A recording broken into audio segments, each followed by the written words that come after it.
to see what it is. I want to see. Pika. Hey, what's up y'all? We're back with another action figure review. Today we're taking a look at the 1/6 scale Tunshi Studio King of Fighters 97 Yuri Sakazaki. And I'm not really a 1/6 scale guy, but every now and then I see one where I'm like, screw it, I gotta get something like that. And lately I've been on something where I want to get more 1/6 scale female fighters, so that's how I'm trying to build that collection. I don't play King of Fighters as much as I'd like to. I do have 2012 for the app. I usually play that when I'm trying to pass time out and about, but when I do play on the app, I play as Yuri often. They do a Leona figure, I'd probably get her too, but I don't really think I'm gonna go really deep with this line, at least at this scale.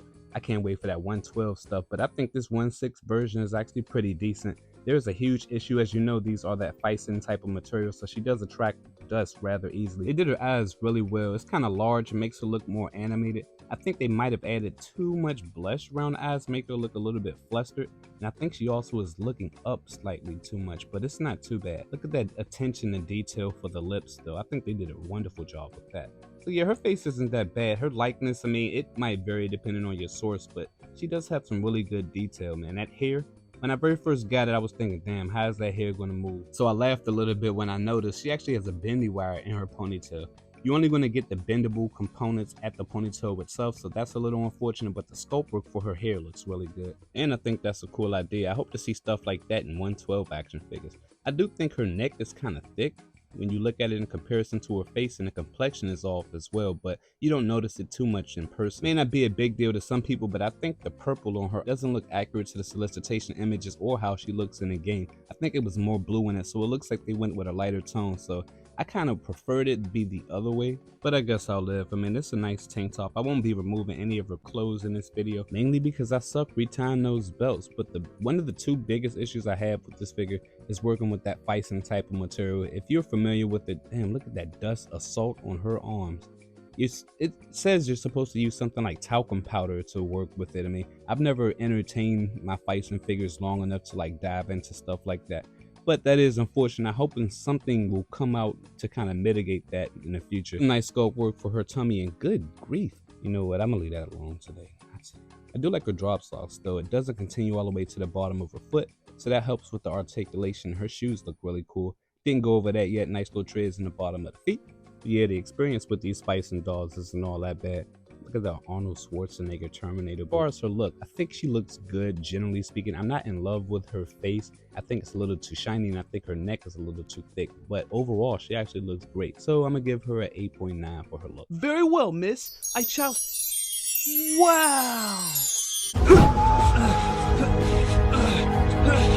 For your accessories, so Yuri actually doesn't come with a whole bunch of stuff. She does, I would say, come with the essentials though. She does have 2 pairs of hands, which are done nice. I like the wrinkles, I like the colors, no real complaints as far as the paint goes. She does have sculpted nails, it's very faint. I'll have to go back and check that out later. And then she has her yelling face, and honestly, I'm not really digging the yelling face that much. Like, it's not enough expression in her mouth. Her eyes don't say she's yelling.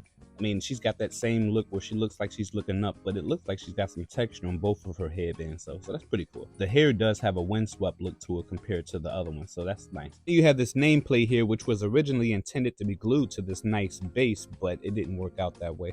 I was going to glue it, but then I ran into another issue. This is a nice base though. I love the texture in it, the colors, that worn look for the fire. That looks great, but it comes with this rod. It's got the grooves at both ends. This is a good rod too, but there's no groove inside the base.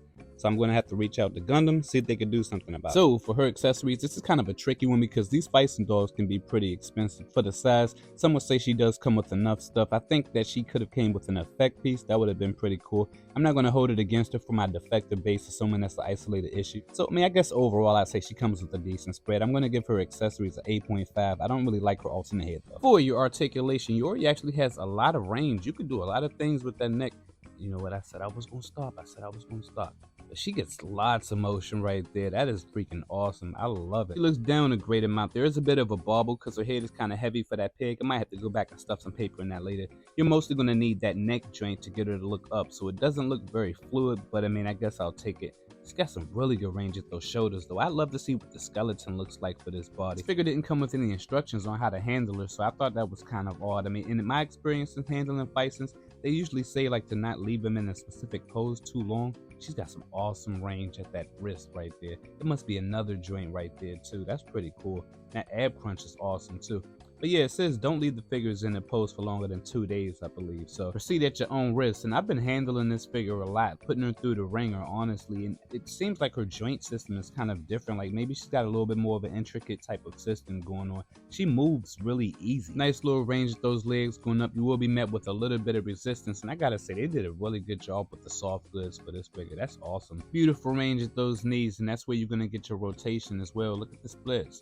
That's awesome tailoring right there. That's as far as I'm going to go back as far as her legs goes. But man, she does pretty much anything you need right there. Now, as far as her ankles, that's going to be the worst part about her articulation. But even then, she moves better than I expected her to. So it doesn't go in that much. It doesn't go out that much. It goes up and down a decent amount. Here's a quick look at what her alternate head looks like popped on. You want to be really careful with that. It's a really tight fit as well as her hands. I just wanted to point out how close she can get her legs. It's always appreciated when your female fighters can hit those poses. So, as far as her articulation, he is pleased. She moves awesomely. Awesome. You can't put this figure down. As long as you got clean hands, man, you good to go. Only thing I could say could use a little bit more range is the ankles. But I mean, for a fight scene, like, this is the best I've seen from anyone that I've owned or been exposed to. So I'm going to give her a 9.5 for articulation. When it comes to the quality, the dust is a problem. The bobblehead is a problem. Swapping out her head and hands is really tight.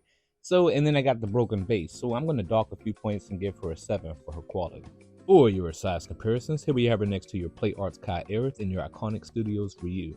And I think you can make it work between Yuri and Ryu. I like the height difference, it's alright. Next, here we have her next to your Play Arts Kai Sakura and your Play Arts Jun Kazama. And lastly, here we have her next to your Kotobukiya Zero model kit. So final thoughts on the Tunshi Studio King of Fighters 97 Yuri Sakazaki. She's a solid figure. If you need some Yuri representation and you don't mind 1/6 characters, like, she's pretty much a no-brainer. It makes me excited to see that all these video game fighters are finally getting representation in these action figures. That's all I've ever wanted, and Tunshi Studios, they did a pretty good job with her. I can't wait for their 112 stuff because I'm going to get her in 112 too. You know how I am when it comes to the price, man. None of these action figures are worth the price, but all things considered, I would say if you can get her cheaper, you know what, you probably wouldn't even get her cheaper. Honestly, I got mine for like 160 something on Gundam.